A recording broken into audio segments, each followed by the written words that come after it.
Hello students, आज हम हमारे क्वेश्चन आंसर करेंगे। इंटरनल क्वेश्चन आंसर करेंगे पहले, फिर टेक्सचुअल क्वेश्चन आंसर करेंगे। Chapter 6 footprints without feet the making of a scientist. ठीक है, इसके क्वेश्चन आंसर हम कर रहे हैं। फर्स्ट इंटरनल क्वेश्चन जो हमारा पेज नंबर 32 पे है, ये ओल्ड बुक का पेज नंबर है, तो न्यू बुक में देख लेना। चैप्टर नंबर 6 जो the making of a scientist है, इसके इंटरनल क्वेश्चन। सबसे पहला क्वेश्चन हमारा है, how did a book become a turning point in Richards E brides life. अब ये जो बुक उसकी मदर ने उसको दी थी, उससे उसकी लाइफ जो है कैसे चेंज हुई।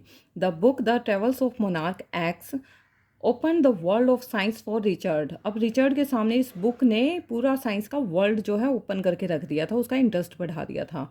After reading this book his interest led him to the other experiment. अब उसको लगा कि मुझे और ज़्यादा इंटरेस्ट मतलब एक्सपेरिमेंट जो हैं वो करने चाहिए।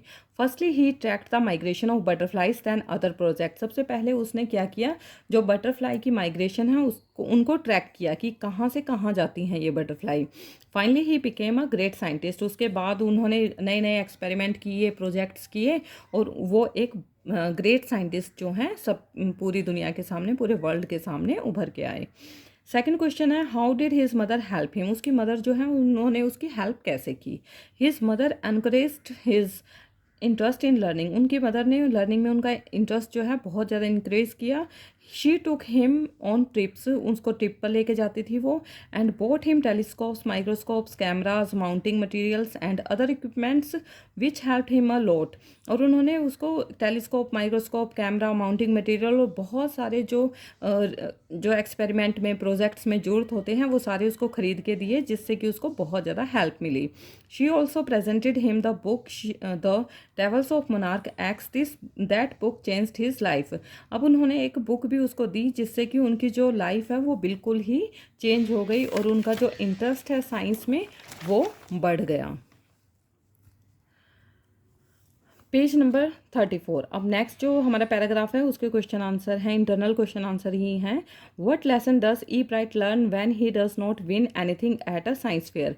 अब क्या, जब साइंस फेयर में उन्होंने कोई प्राइज़ नहीं जीता था फर्स्ट टाइम, तो उसको क्या सीखने को मिला था।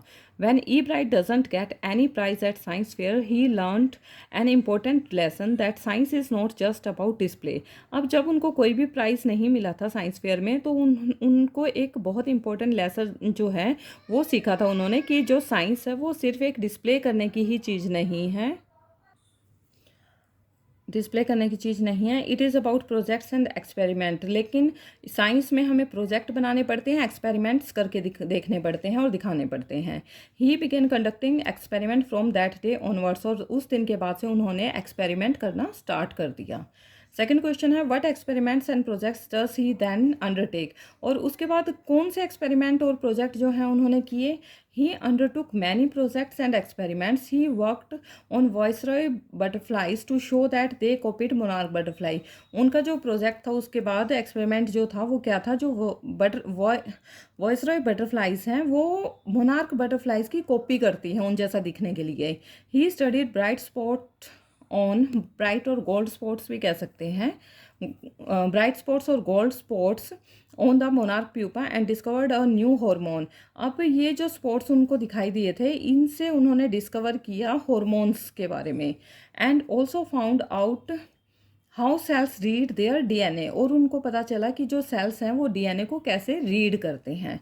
नेक्स्ट हमारा क्वेश्चन है, third question, what are the qualities that go into the making of a scientist. Scientist बनने के लिए हमारे पास कौन सी क्वालिटीज़ होनी चाहिए, या कौन सी जो क्वालिटीज़ हैं वो हमें साइंटिस्ट बनाने की तरफ लेकर जाती हैं।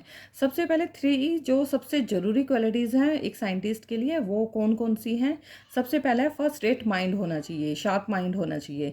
सेकंड है, प्रेजेंस ऑफ क्यूरियोसिटी होनी चाहिए। क्यूरियोसिटी हमें होनी चाहिए। जब तक हमारी आगे जानने की क्यूरियोसिटी नहीं होगी ना हमारे माइंड में, तो हम नई नई चीज़ों को नहीं ढूंढ सकते, मतलब हम रिसर्च नहीं कर सकते, हम साइंटिस्ट नहीं बन सकते।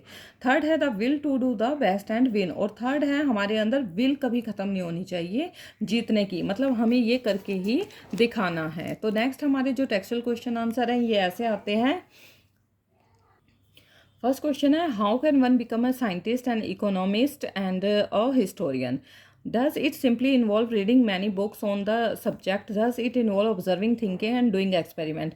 अब कोई भी इंसान साइंटिस्ट बनता है, इकोनॉमिस्ट बनता है, हिस्टोरियन बनता है, कैसे बनता है? क्या ये सिर्फ रीड करके ही या बुक्स को पढ़ के ही बना जा सकता है, या इसमें ऑब्जर्विंग, थिंकिंग और एक्सपेरिमेंट भी जरूरी होते हैं, इन्वॉल्व होते हैं? Reading of any subject is not enough. किसी भी सब्जेक्ट को सिर्फ रीड करना, पढ़ना वो जरूरी नहीं होता।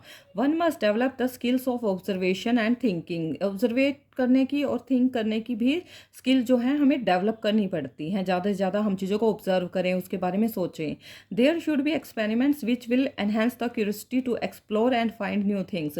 और एक्सपेरिमेंट जो हैं वहाँ होने चाहिए, ठीक है, अपनी क्यूरियोसिटी को बढ़ाने के लिए। अगर हम एक्सपेरिमेंट करेंगे तो हमें नई नई चीज़ें मिलती जाएंगी, जिससे हमारी जो क्यूरियोसिटी है वो बढ़ती जाती है चीज़ों को एक्सप्लोर करने में और नई चीज़ों को ढूंढने में।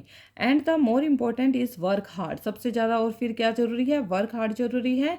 And not get upset by failures. और हमें फेलियर्स, अगर बाई चांस एक बार हम फेल हो जाते हैं तो हमें वो चीज़ें छोड़ नहीं देनी चाहिए, बल्कि और ज़्यादा क्यूरियोसिटी के साथ हमें वो करनी चाहिए। You must have read about cells and DNA in your science books. Discuss Richard E. Bright's work in the light of what you have studies. If you get an opportunity to work like Richard E. Bright on projects and experiments, which field would you like to work on and why? आप जो sales और DNA के बारे में आपने अपनी science book में भी पढ़ा होगा, जैसे कि रिचर्ड ने काम किया है, रिचर्ड भी पढ़ा था सेल्स और DNA के बारे में। तो अब अगर आपको इसके जैसे अपॉर्चुनिटी मिलती है तो आप कौन सा एक्सपेरिमेंट करना पसंद करोगे या प्रेफर करोगे, कौन से एक्सपेरिमेंट को? DNA carry the blueprint of life. अब DNA क्या होता है? ये लाइफ के ब्लूप्रिंट को कैरी करता है, मतलब जो क्वालिटीज़ या कैरेक्टरिस्टिक होती हैं उनको इनहेरिट करता है। And heredity, they pass information from one generation to the other. तो इसका मतलब क्या है? एक जो जनरेशन की इंफॉर्मेशन है वो दूसरी जनरेशन के पास जाती है। जैसे किसी की नाक लंबी है तो दूसरी जो जनरेशन आएगी उनकी भी वैसी ही नाक होगी, वैसी ही आईज होंगी, वैसे ही हेयर होंगे, वैसा ही बॉडी स्ट्रक्चर होगा। तो ये जो इन्फॉर्मेशन है एक जनरेशन की दूसरी जनरेशन तक जाती है। If I get opportunity to work like him I also would choose to work on cells and DNA। अगर मुझे भी ऐसी अपॉर्चुनिटी मिले काम करने के लिए साइंस में, तो मैं भी सेल्स एंड DNA का ही जो वर्क है वो चूज़ करूँगी, इन्हीं पर मैं काम करूँगी। तो ये हमारे मेन जो टेक्सचुअल क्वेश्चन 2 थे वो हो चुके हैं, ठीक है। Thank you all.